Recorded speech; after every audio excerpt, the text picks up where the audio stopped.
আসসালামু আলাইকুম, সবাই কেমন আছেন? আশা করি সবাই ভালো আছেন। আমার হাজব্যান্ড থাকা অবস্থায় আমরা একটু বাহির থেকে ঘুরে এসেছিলাম।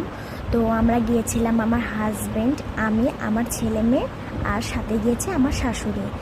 তো আমরা গিয়েছিলাম কাজিরবাগ ইকো পার্ক। এটা আমার শ্বশুরবাড়ি থেকে বেশি দূরে না, সিএনজি করে আসতে মাত্র 5 মিনিটের মতো লাগে। আচ্ছা, যাই হোক, ও এখানে টিকিট কাটছিল।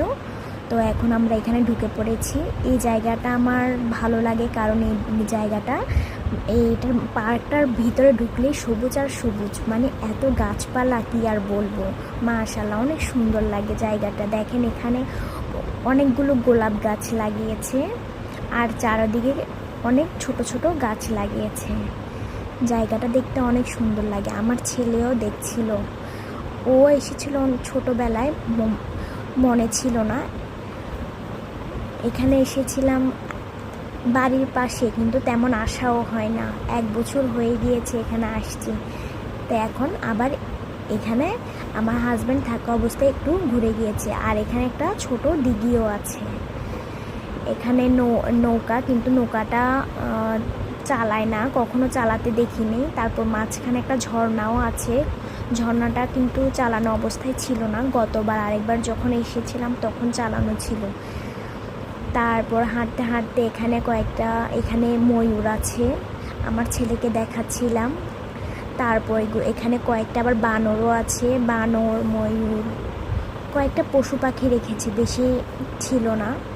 এই যে এটা কাছে ছিল বানরটা, তা আপনাদেরকে দেখানোর চেষ্টা করছি। আচ্ছা, যাই হোক, তারপরে এখানে ছিল কয়েকটা খরগোশগুলো এখানে ঘাস খাচ্ছিল। দেখতে অনেক সুন্দর লাগছে, তাই না? আচ্ছা, তারপর এখানে কয়েকটা পাখি ছিল। এগুলোকে কি পাখি বলে আমি জানি না, মনে হয় রেড বার্ড, ইয়েলো বার্ড এরকম কিছু বলে। আমি আসলে এগুলোর নাম কি জানি না। অনেক সুন্দর পাখিগুলো। তারপর ছিল এখানে, এগুলো হলো টিয়া পাখি, গুগু পাখি ছিল আর টিয়া পাখি, দুটোটাকে একসাথে রাখা হয়েছে। এখানে অনেকগুলো ছিল। আর এখানে ছিল কয়েকটা হরিণও বেশ কয়েকটা ছিল, 7-8টার মতো ছিল।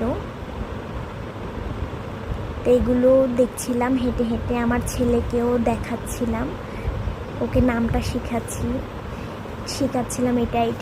এটা হরিণ, এটা বানর, এভাবে বলছিলাম। আচ্ছা, যাই হোক, এখন জায়গাটা একটু ঘুরে ঘুরে দেখছিলাম আবার। তারপর এখানে কয়েকটা রাইডস ছিল, তো আমার ছেলেকে এখানে স্লিপারে একটু উঠানো শেখাচ্ছি। আগে